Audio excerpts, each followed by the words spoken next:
apparently employees, and this is in the indictment, called the papers and the boxes his beautiful mind paper boxes. Just like, oh God, you can totally see him like Charlie from It's Always Sunny, just like in a room putting up documents next to each other that have nothing to do with one another and just like, I need more string, and he like thinks he sees something. He doesn't see anything.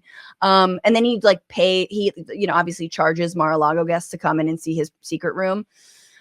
He also talked a lot about his boxes. He doesn't want anyone touching his boxes. He didn't even want lawyers touching his boxes. He said, quote, I don't want anybody looking. I don't want anybody looking through my boxes. I really don't. I know I am looking through my boxes. And then he says, well, what if and this is in reference to the subpoena from the DOJ, what happens if we just don't respond? Or we don't play ball with them? Just like, shh, nobody's home. Oh, shoo, oh, shoo, oh, shoo, oh, shoo. Oh, shoo, oh, shoo. Are they gone? Not home. Like, what happens? Like, just don't answer the door. I'm away. Get one of those little "we'll be back" signs. We'll be back. Never. Like, it's so amazingly childish.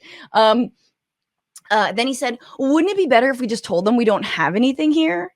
And also, well, look, isn't it better if there are no documents? Oops. Check the fucking pipes, y'all. 2 things. Check Ivana Trump's coffin, because something's in there. And number 2, check the goddamn pipes at Mar-a-Lago, please. Because it's just so fun. Like, it's not the end of these crimes. All right, let's go to what the sentencing could be. Each count 1 through 31 actually has a maximum sentence of 10 years. 4 of them have a max of 20 years. Obviously, he's not going to get the max. He might not even get any prison time if he is convicted by a jury of his peers. Again, other rapey wannabe billionaires, which I'm assuming they'll stack the jury with. He can't even really find lawyers at this point. 2 of his lawyers have resigned.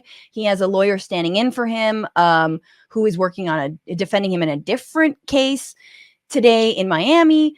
And then there's this Trump judge. So this Trump-appointed judge, Eileen Cannon, from the Federalist Society, grew up in Miami, but had only been practicing law for 12 years before Trump appointed her to be a federal judge. It's unclear whether she's going to stay on this case or not, so we shall see. But it'll be interesting. She may be it's like, I don't know. Apparently, we're not allowed to have cameras in there. The media isn't, because it's a federal court. And so all we get is artistic renditions, which I'm very excited for. But I also would like to see what is going on. So we don't have that photo that we got in New York. Final thing. He could still be elected president. In fact, those are the ways that he gets out of this. The only way is he gets elected president, or one of his, brown-nosing GOP, like MAGA stands, becomes president, i.e. Ron DeSantis, and pardons him. But this is going to play out for a long time. It's going to take a while. It's going to take another year. The election will probably happen before there is any conviction or sentencing in this trial. Or if it even goes to trial. I don't know if he's going to plead guilty or not. There is a lot to go into. And hopefully we'll go into it maybe at the end of the show with NATO and get his thoughts on that. But that's what's happening. That's what's happening. Two things before we move into our next conversation, though. You got to know that some people are jumping ship on Donald Trump. So his former attorney general, who, again, covered for a lot of crimes, totally chill with the crimes, except for the last crime. He was like, do I have to? No, let's not overturn the election because you guys are going to fail. Is that a shield? Please. Here's Bill Barr speaking to actually Fox News about these indictments. if even half of it is true, then he's toast. I mean, it's a very detailed indictment, and it's very, very damning. And this idea of presenting Trump as a victim here, a victim of a witch hunt, is ridiculous. Yes, he's been a victim in the past. Yes, his adversaries have obsessively pursued him with phony claims, and I've been at his side defending against them when he is a victim. But this is much different. He's not a victim here. Yeah. He's been a terrible victim, you know, when he was working with the Russian government to try to win the election. Victim, just an incredible victim when he had to tear gas protesters in order to hold up a Bible. Just a victim.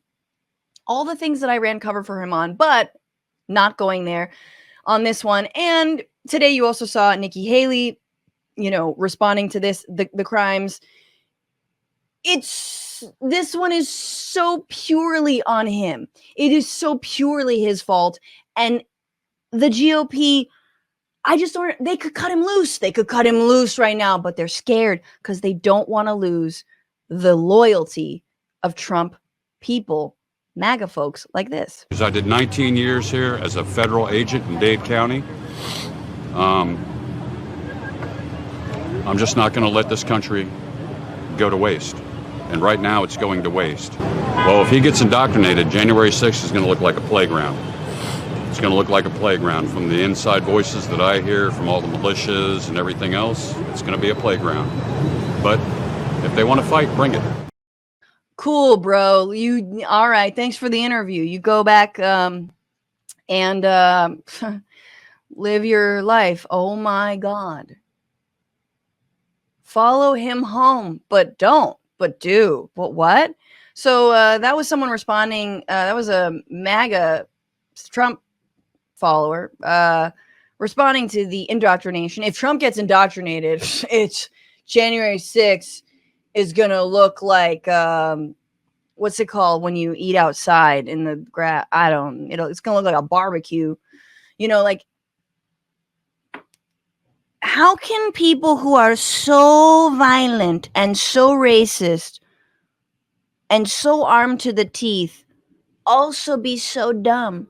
We've armed the dumbest people. I don't believe in getting a gun, but if all the dum-dums have a gun, it's kind of an argument for the smart ones to get guns. All right? We'll go into that later. I would never actually buy a gun. I think that's ridiculous. I'd buy like a potato launcher. I think that'd be fun as fuck. I'd buy like a paintball gun. I guess that has a gun in it.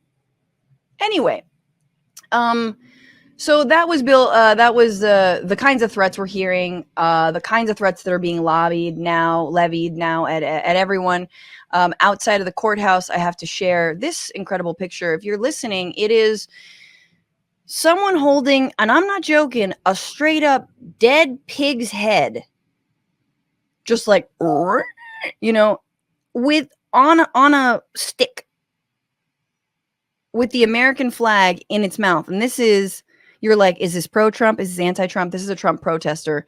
And my God, whoever this man is, I fucking love you forever, dog. You just brought a dead pig's head, like Trump's head, on a pike. You're my hero. I mean, sorry. Like that's just a beautiful, beautiful thing. Like imagine that thing just like follows him wherever he goes. Then your dead pig head man, you just got to be that. You got to make shirts and stuff. You know, it's a whole branding thing. It's amazing. Anyway, final point. Kevin McCarthy, Speaker of the House, is one of the people defending Trump right now. Here he is being asked about documents being kept in a bathroom. This was his response. Was that a good look for the former president to have boxes in a bathroom? I don't know. Is it a good picture to have boxes in a garage that opens up all the time? A bathroom door locks. I don't know. I mean, like, is it a good idea to put documents, papers in a binder? What about a folder? Folders are overrated. Wouldn't it be better to just have them in, I don't know, like a basket? Why don't we keep them in just like with like a woven basket? Doesn't that make more sense? Huh? Got you. Oh my God. So you're defending the bathroom reading documents by saying, no, it's worse to hold them in a garage. Who's holding them in the garage? Is this the National Archives that you're presuming hold them in a garage? I'm not even clear what he's talking about. But let's be real. My favorite part of that whole exchange is that she says, it's not a good look, right? She uses that turn of phrase. It's not a good look. And he, having never used that turn of phrase or not knowing how to, but sort of understanding it, says, I don't know, is it a good picture to have documents in a garage? And that's the best part of that. I love it. Beyond him just standing and being Trump's complete and utter fucking servant. Like, you could cut him loose. You could cut him loose right now. You got other people. They're way scarier than Trump. Cut him loose. You don't really need the militias, or do you need the militias? What's going on, Frantifa? If you haven't already, subscribe to this channel right now. Hit that button. And also, you can become a patron and support the show every single week. Get access to bonus episodes and exclusive merchandise. Patreon.com/bitchuation room. Do it.